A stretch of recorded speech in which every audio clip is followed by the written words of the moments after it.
Je trouve que à l'échelle de Marseille, un joueur comme Aubameyang, c'est vraiment très bien. On parle quand même d'un joueur qui, partout où il est passé, il a quand même marqué. Et il n'est pas passé par des petits clubs. Il a joué en Angleterre, il a joué en Allemagne, il a joué en Espagne. Et à chaque fois, ça s'est plutôt bien passé. C'est un joueur qui vous garantit à peu près 15-20 buts dans la saison pour Marseille. C'est un joueur qui est très à l'aise dans un 4-4-2. Ça tombe bien, Marcelino aime jouer en 4-4-2. C'est un joueur qui est fort dans le foot de transition. Ça tombe bien, Marcelino aime le foot de transition rapide. Donc je trouve que c'est un joueur qui coche absolument toutes les cases pour aller du côté de Marseille. Alors attendez, j'ai juste un petit bémol à ça. Vous me dites ça met 15 buts minimum. On a ces stats de l'année dernière là ? Alors oui, il n'a pas beaucoup joué, mais Chelsea, sur 22 matchs, 11 titulaires seulement, 11 titularisations, 3 buts.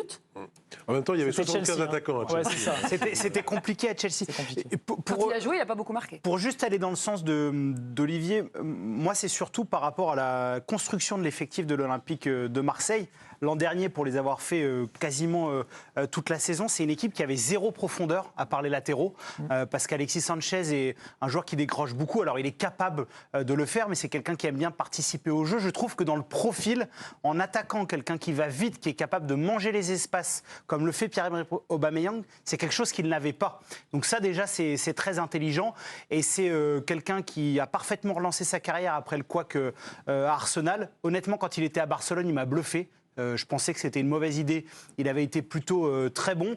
C'est quelqu'un qui est sérieux, qui a la passion du foot, qui va se plaire dans un environnement comme l'OM. Moi, ce qui m'interpelle, c'est le tarif.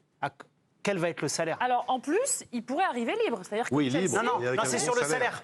Oui, non, mais déjà, l'histoire que Chelsea libère la dernière année, c'est cadeau, quand même. Non, mais oui, et en plus, libère la dernière année, et en plus, peut-être même qu'ils veulent absolument le faire partir et qu'il va prendre un petit chèque comme ce qui s'est passé avec... Donc ça ne sera pas très cher en salaire. Donc ça veut dire que ça peut aussi équilibrer par rapport au salaire qui était prévu pour Aubameyang et équilibrer un petit peu par rapport aux finances de l'OM.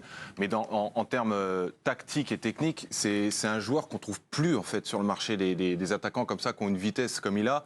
Pour prendre la profondeur, il faut savoir que ça va libérer complètement le milieu de terrain.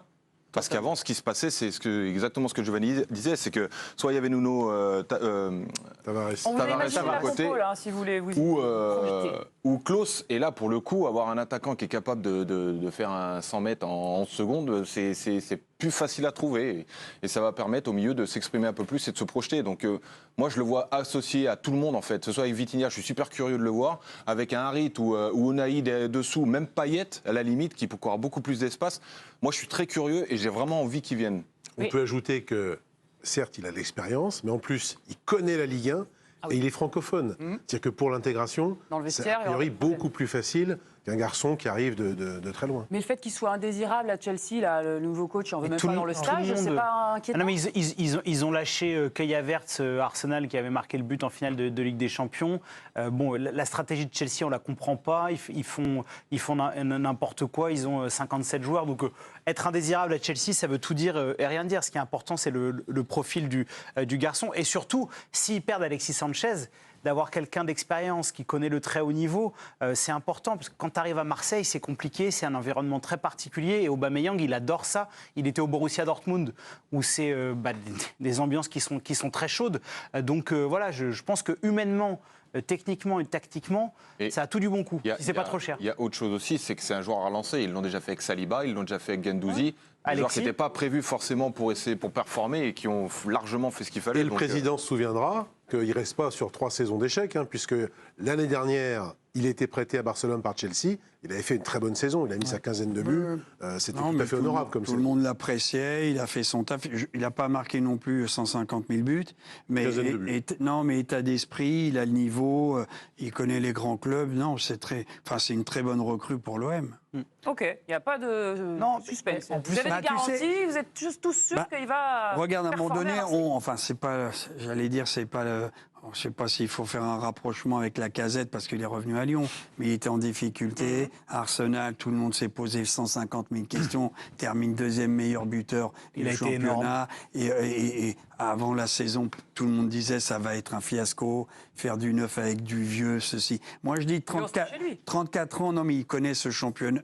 Non, mais il est adaptable. Il est Marseille compatible, oui, la ferveur, oui, tout ça, oui, faut oui. pas peur. Et puis en plus, on sait que Marseille va devoir aller très vite. Il y a un mois d'août énorme qui Il y a attend plus que 20 cette équipe. jours avant le premier match qualificatif. Voilà, et donc pouvoir faire Aubameyang aussi rapidement à ce moment-là du mercato d'été, c'est énorme. Et puis en plus, quand on voit le milieu de terrain de Marseille, les joueurs qui vont être derrière lui, franchement, ça fait envie. Entre Kondogbia, Rongier, Guendouzi, Malinowski, Amin Harit, si on rajoute Aubameyang devant, franchement, là, on a un effectif vachement intéressant. Même, vous parlez de jeu, mais en termes d'attitude, d'expérience, de leadership, ça aussi, ça peut que... Surtout si tu perds Alexis. Oui, c'est reprendre le flambeau qu'avait Alexis, Non, mais justement, Alexis, et le rôle t'es qu'il sûr- avait la t'es saison sûr qu'il va dernière. partir. Et pourquoi Pourquoi, je sais pas.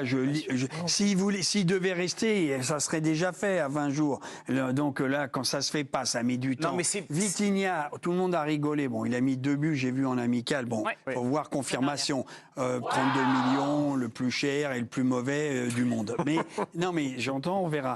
Mais ils savaient que Sanchez, ils auraient très peu de chances de le garder. C'était un coup d'avance. On verra si. Et après, il leur faut un autre. Et Aubameyang ressemble à Sanchez. Je serais dans pas, l'esprit. Je serais pas autant excessif que toi sur le côté c'est terminé, ça prend du temps, c'est compliqué. Alexis Sanchez, il voulait des garanties, il n'a pas arrêté de le dire sur les 6 derniers mois, qu'il trouvait que parfois Marseille était pas assez ambitieux, il voulait attendre de voir aussi ce qui allait se... Eh ben alors là, faire venir Aubameyang, Mais c'est super, et c'est aussi parce qu'il a beaucoup joué Alexis Sanchez, prendre Aubameyang, avoir Vitinha et avoir Alexis, c'est pas trop et c'est très intéressant de pouvoir s'offrir cette Tu ne crois rotation. pas que Sanchez, quand même, c'est l'argent qui va le guider? Et l'argent guide beaucoup de personnes, mais Je il va pas toucher, il va pas rien toucher à Marseille. C'est sûr qu'il est courtisé par des clubs qui ont énormément d'argent. Maintenant, l'idée de refaire la Ligue des Champions, de faire peut-être un peu mieux que ce qu'ils ont fait cette année à Marseille, il a reformer le duo des Gunners, là, ça fait envie, non? Non, mais il a beaucoup apprécié Marseille. Il s'est régalé là-bas. Je serais pas aussi définitif que toi. Ouais. Ah, moi, je serais très content qu'il reste à l'OM. Non, mais c'est la position du président. Enfin, je veux dire, à un moment donné, il ne va pas attendre devant sa porte pour savoir s'il vient ou il ne vient pas. Non, mais c'est pour ça qu'il C'est pas le genre de Longoria de faire ça. Non, mais, je veux dire. non, mais il sait aussi que Alexis Sanchez lui apporte des choses exceptionnelles et qu'il peut se permettre d'être un peu plus patient sur ce dossier-là. D'accord, ok, mais il faut que Alexis Sanchez prenne conscience aussi que je pense que des clubs qui jouent avec des champions qui sont qualifiés directement ne viendront pas le chercher non plus. Mais c'est pour d'ailleurs les clubs qui vont le chercher, c'est pas d'autres clubs qui jouent avec des champions. Voilà. Donc l'argument d'Éric sur l'argent, c'est l'argent où tu continues en Europe dans un club intéressant. Bon, en tout cas, Aubameyang, c'est en bonne voie. Attention, il y a quand même l'Atlético Madrid aussi, j'ai vu ça, qui pourrait être prêt à nous chipper au dernier moment. On surveillera ça, évidemment. On rappelle que pour Marseille, l'actu en ce moment, c'est un stage de 10 jours en Allemagne avec 2 matchs amicaux.